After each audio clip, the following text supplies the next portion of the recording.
Coming up next on NewsDepth, could wastewater pinpoint COVID outbreaks early? We learn about Ohio's railways and canals in this week's No Ohio. South Dakota is already casting ballots for the November election. We hear your sweet plans to trick or treat, safely of course. NewsDepth is now.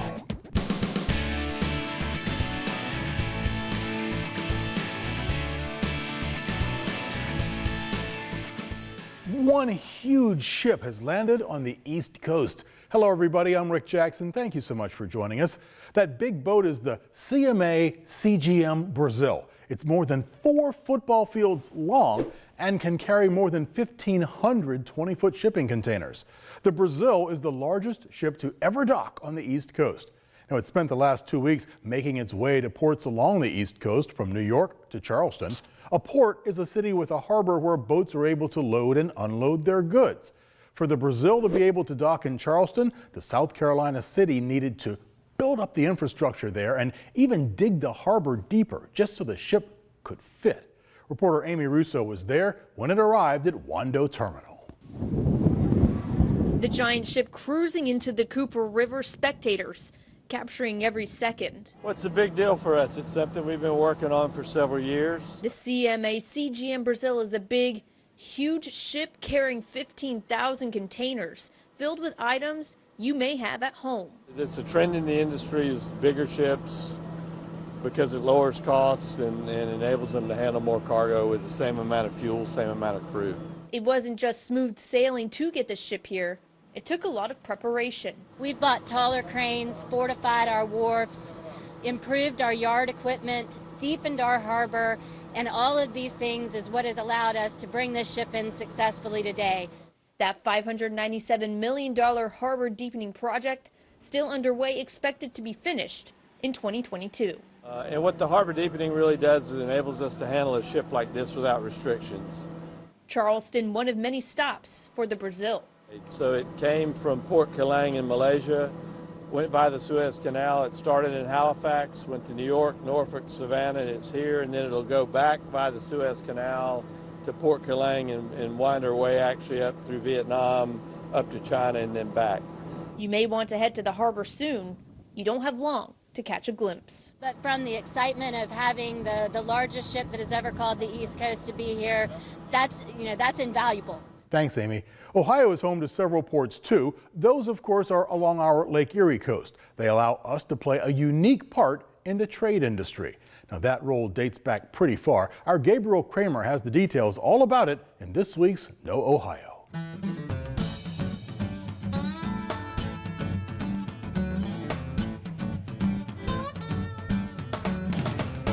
You can zip from one side of our state to the other pretty easily. Granted, it might take you a while because Ohio is a pretty big place, but our highways make the journey quite convenient.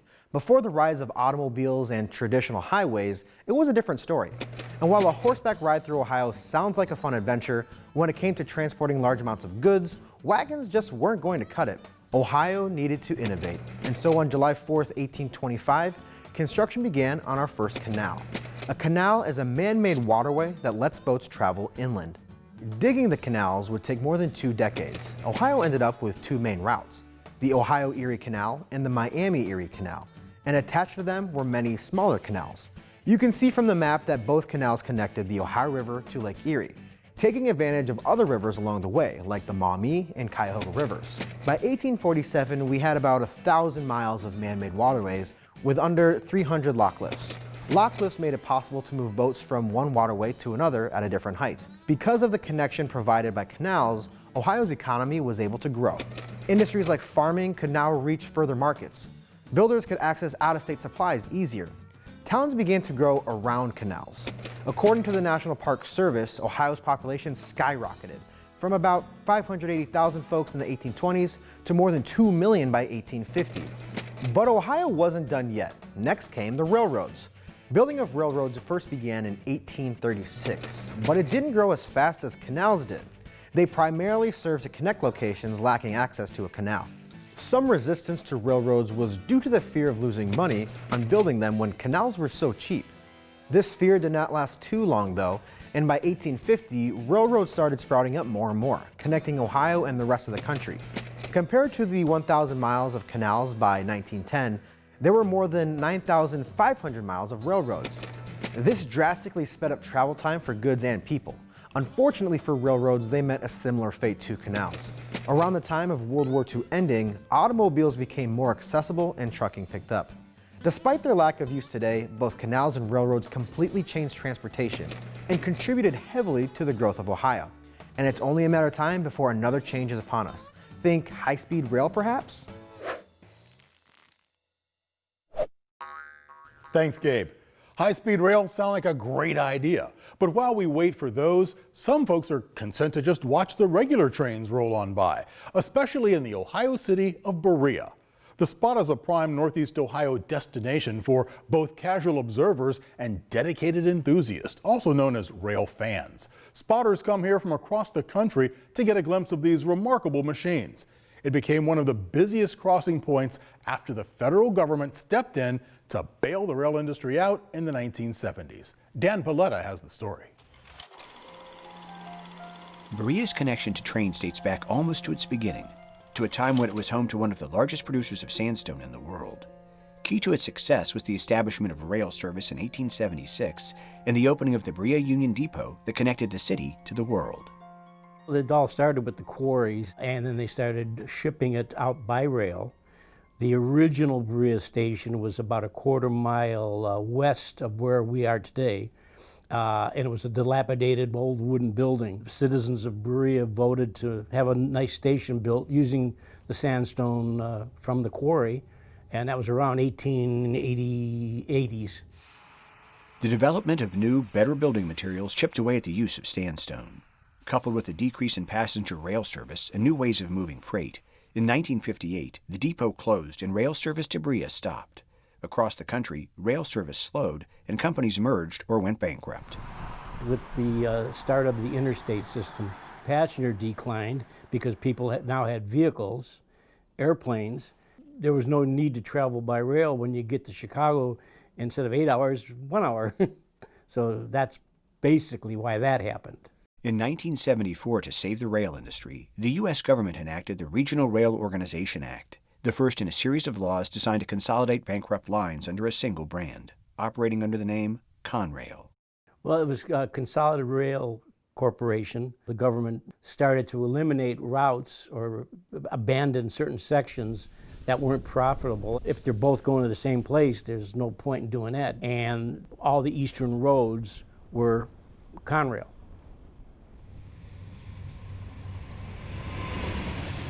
In 1997, two rail operators purchased Conrail from the government. Just feet from where the Berea Union Depot once stood, rail lines from two companies come within yards of one another, creating one of the busiest crossing points in the country. Today, trains run nonstop through Berea. Generally speaking, somewhere between 100 and 160 trains, both on the CSX and on the Norfolk Southern.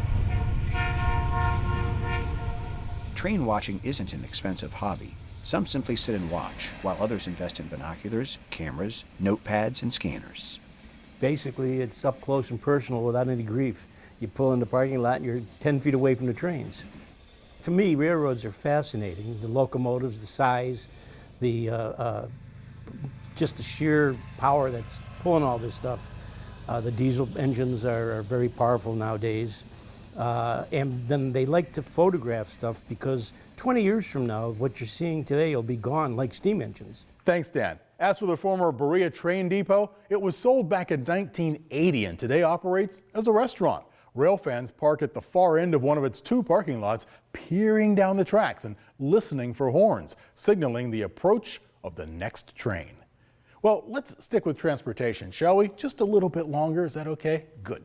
Across the globe in Rome, Italy, an airport was just given the first ever 5-star anti-COVID award from airport ratings company Skytrax. Let's take a spin around the globe. Ciao. Italy is the boot-shaped European country that kicks into the Mediterranean Sea. The spot is home to more than 60 million people, ancient ruins from the Roman Empire, and the Vatican, which is headquarters for the Roman Catholic Church, and of course the Pope lives there. The capital city of Rome has been a powerful place since the days that the Roman Empire ruled much of the area surrounding the Mediterranean Sea. Now it's the seat of the country's government, a republic. The Rome airport has put in place special precautions to keep travelers healthy during the pandemic.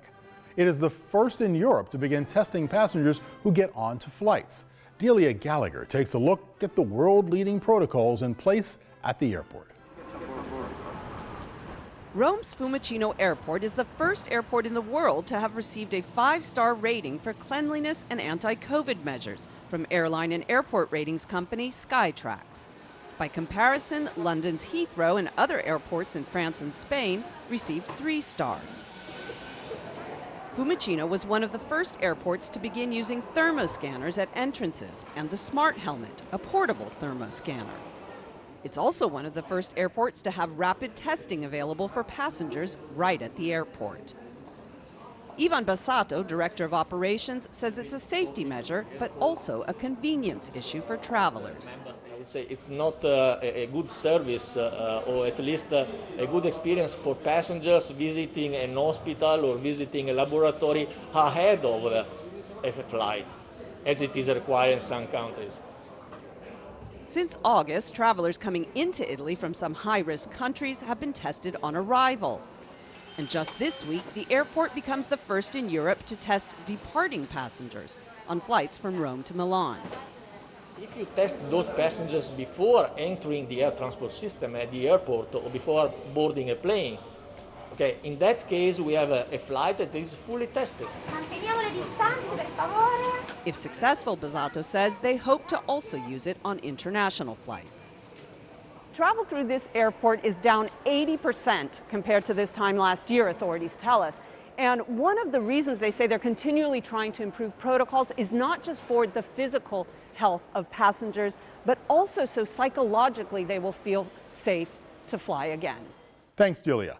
I wonder if any of you came up with similar tactics to stay safe while trick-or-treating. That's what we asked you about last week. But before we check out your plans, let's look at the results from last week's poll. We wanted to know if you thought trick-or-treat would be canceled in your community due to the pandemic. 87% of you said, no way. Then we asked for you to write to us about what steps you would take to trick-or-treat safely. Let's see what you had to say by opening up our inbox. Jane from Kensington Intermediate in Rocky River wrote, for trick-or-treating this year, we can make it safe. I think we should have to wear a mask when we trick-or-treat.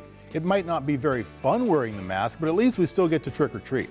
I also think if you are participating, you should turn your porch light on, and if you aren't, turn it off, like they said in the video. Those are some steps to keep Halloween safe. Here's June from Bath Elementary in Akron. The step I would take to keep trick-or-treating safe is everyone who's going to participate should wear a mask. I think the people who are dealing out the candy should put the candy into little bags so everyone's not touching the same candy and the same bowl. Me personally, I don't want to trick-or-treat. I'm planning to have one of my friends over to watch scary movies all night long. That's my idea of keeping people safe and maybe still having trick-or-treating. How about this letter from Jillian at Seatbelt Elementary in Milford? I really hope to go trick-or-treating, so for safety, I will wear a mask, only accept wrapped candy, try to stay away from big crowds, and wear gloves to ensure safety. Halloween this year will be different, but it will still be fun and sugary. Sophia from Lake Cable Elementary in North Canton wrote, I think if you were to do trick-or-treat, you should have no physical contact. That means you put your candy outside for people to take and driving in your car so there won't be so many people out on the road. You may want to make a Facebook or Twitter group so people can see your costumes by you posting pictures of them on the group. Finally, Alexi from St. Angela Marisi in Fairview Park writes, I think that everyone should get masks that match their costumes. It would be fun to see what everyone comes up with. I also think that trick-or-treaters and their parents should check their candy before eating it. Good strategies, everybody. Oh, and we got a letter from Becca at Summit Elementary. She asked, what's my favorite candy? You know I can't pass up a good Snickers bar, come on. Okay, some of you are right in line with what the National Health Departments are saying we ought to do. The Centers for Disease Control and Prevention, that's the CDC, recently announced some guidelines for trick-or-treating, saying that the normal tradition can be highly risky for transmitting the coronavirus, but there are ways to make it safer. Reporter Jeff Wagner has that info.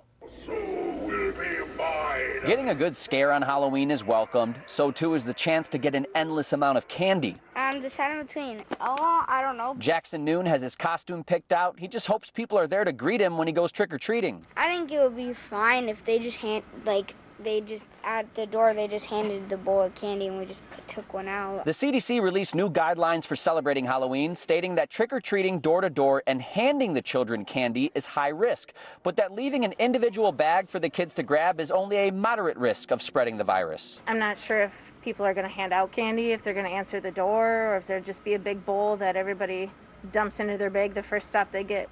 When it comes to masks, the CDC says the Halloween version should not be a replacement for the cloth version unless the Halloween one has multiple layers over the mouth. This is the fun little secret too. Halloween is what you make of it. Liz McFarland is the 2020 president for Anoka Halloween, a tall task for the event's 100th anniversary, now with concerns of a pandemic. The Grand Day Parade that can draw up to 60,000 people will now be split up into several locations. So we're trying to really watch that gathering rule that the governor has spoken about a lot and creating a drive-by experience and some foot traffic. Costume contests that were indoors will instead be outside, while other events have gone virtual. McFarland says they're doing everything they can to make events safe while keeping the Halloween spirit alive. Yep, it's going to be different, but make the most of it. Thanks, Jeff. Now, the Ohio Department of Health released its own recommendations on how to handle trick-or-treat. A recommendation is a suggestion of the best way to do something.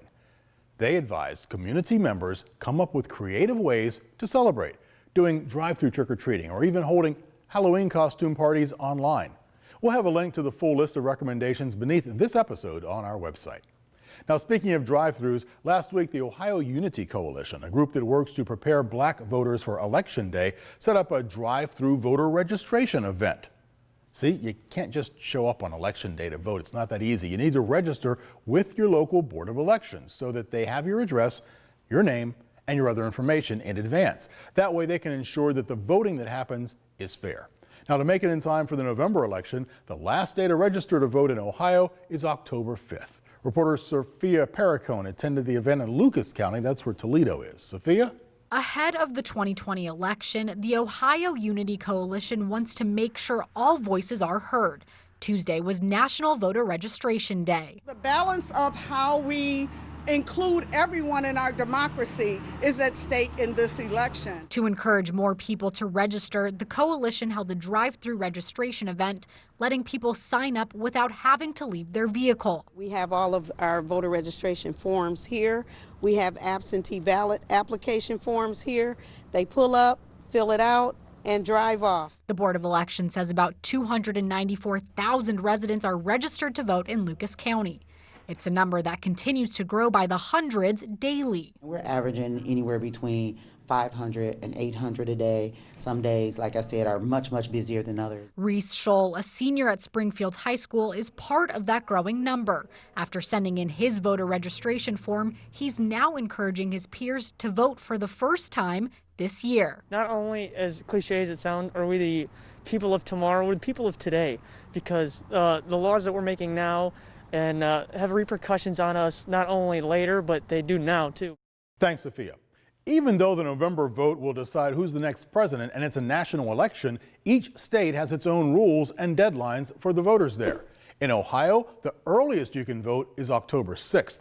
You can either go in early to your Board of Elections to vote or request a ballot be sent to your home. That's called absentee voting or mail-in voting. They're the same here in Ohio, pretty much. Absentee means someone who is absent or away from an event when they're expected to be there. That's why you might get marked absent from class if you miss a day at school, right? So if a voter knows they won't be able to make it to polls on Election Day, they request an absentee ballot. Now in South Dakota, the rules are different, and their early voting has already begun.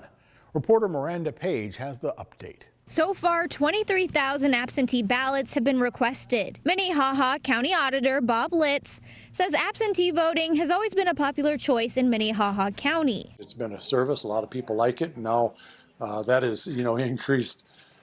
It's doubled, at least doubled. He believes some of that is due to the pandemic. Litz asked that people turn in their absentee ballots sooner rather than later. What killed us last time during the primary was everybody waited to the last days, and we had 44% of the absentee ballots show up to process in the last 6 days, and that's just not feasible. And if you do that to us again, we're going to be late with the results. Folks are also able to do walk-in absentee voting. And it's been very brisk and steady.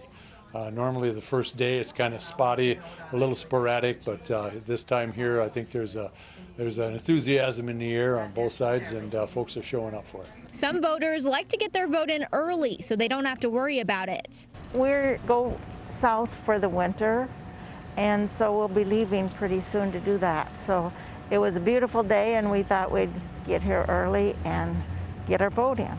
In all of South Dakota, there are around 108,000 absentee ballot requests, according to Secretary of State Steve Barnett. He wants those voting by absentee to know that their vote will be secure. Confident in our absentee process, where an onus is put on our voters because they have to fill out an absentee application form, and that wet signature on the form is compared against the one on the back of the ballot envelope.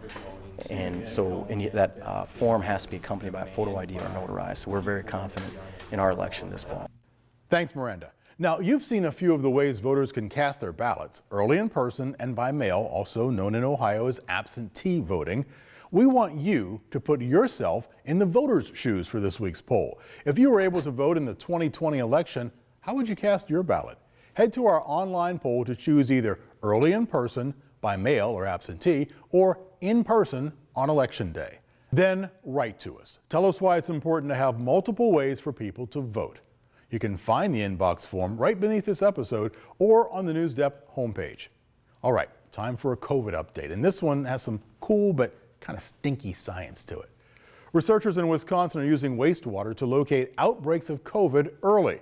That's because human waste can contain particles of the virus that appear before someone's sick enough to be visiting a hospital. Jamie Perez has that story. Well, the coronavirus has been the #1 story for all of 2020, and this next one is about to be a close #2. Most of us don't really care where the stuff you flush goes, but researchers with the Wisconsin State Hygiene Lab are making it their duty to collect samples of it. Science acts in weird ways sometimes. Martin Schaefer is a senior scientist who leads a team collecting wastewater samples from 67 locations around the state. They're looking for the genetic material that causes COVID-19. We know that the virus can appear in wastewater before there's any illness appears in the community. So it acts as kind of an early warning. He said this testing goes hand in hand with what contact tracers and COVID tests already do. We can't really practically test 300,000 people twice a week, but we can get an overall assessment of the virus levels in the community by testing the wastewater. This sample on the UW-Madison campus collects students' waste every hour from about 8 dorms. Researchers come to this spot on Elm Drive twice a week to collect more. You're excreting it, or you're shedding it into your fecal matter, and you poop and it goes into the wastewater and it gets mixed up with everybody else's and winds up at the wastewater treatment facility, and at that point you have a well-mixed sample that represents the whole community. It's then taken to the state lab, where researchers take about 2 days to study the samples and report back what they found. The team knows the job may literally stink, but it's helping health leaders decide where to flush resources and attention. It's a really interesting project, and it serves the public health goals of the state really well. Thanks, Jamie. Sure is amazing what scientists can study nowadays.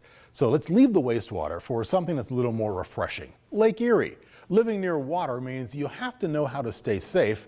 And in Cleveland, 2 seniors at Davis Aerospace and Maritime High School are going that extra mile to make sure the visitors of the North Coast Harbor can enjoy Lake Erie and stay safe. Our NewsDepth A+ goes to Andre Levitt and Quentin Oliver, seniors at Davis A&M High School, who updated and repaired long-neglected safety stations at North Coast Harbor. The safety stations had tangled ropes. We were worried that people wouldn't be able to quickly act if there was an emergency, the boys shared. Andre and Quentin identified a safety concern, developed a plan, and put that plan into action, said Julie Kent, one of their advisors from the Fast Start Corporation. The project was a collaboration between students at Davis A&M, the Fast Start Corporation, North Coast Harbor, and the Downtown Cleveland Alliance. The students installed new safety signs, lines, and lifebuoy rings. The students also numbered each station to help first responders in the event of an emergency. Andre and Quentin also helped to install instructional signs at each station that would help people quickly learn how to use the equipment. The replacement and upgrade of the existing Lifebuoy ring stations and nearly doubling the total number of stations will serve to enhance the safety of our popular waterfront park, says Julie. We are proud that our students continue to look for ways to improve our community. Great job, Andre and Quentin. We're proud to award you both this week's NewsDepth A+ for keeping the North Coast Harbor safe. Okay, I think we've given Newscat enough time to come up with a story. That means yes. Let's find out what she's pawed up for us in this week's petting zoo.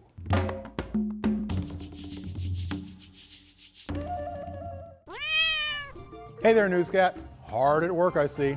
Oh, hey, she must have found something. Wow, a big cat's been on the prowl in a California community. To find out why the mountain lion was going door to door, click the petting zoo button on our website. Thank you, Newscat. Did you ever think maybe the big cat was doing some early trick-or-treating? Okay, it's that time again. We want to hear from you. And there are plenty of ways to stay in touch. You can write to us. We're at 1375 Euclid Avenue, Cleveland, Ohio. Our zip code's 44115. You can email us at newsdepth@ideastream.org, or you can tweet us. Our handle, as always, @NewsDepthOhio. Plus, you can catch all of our special segments on YouTube, and if you're old enough, hit subscribe so you won't miss any of our new videos. Thanks for joining us. I'm Rick Jackson. We'll see you right back here next week.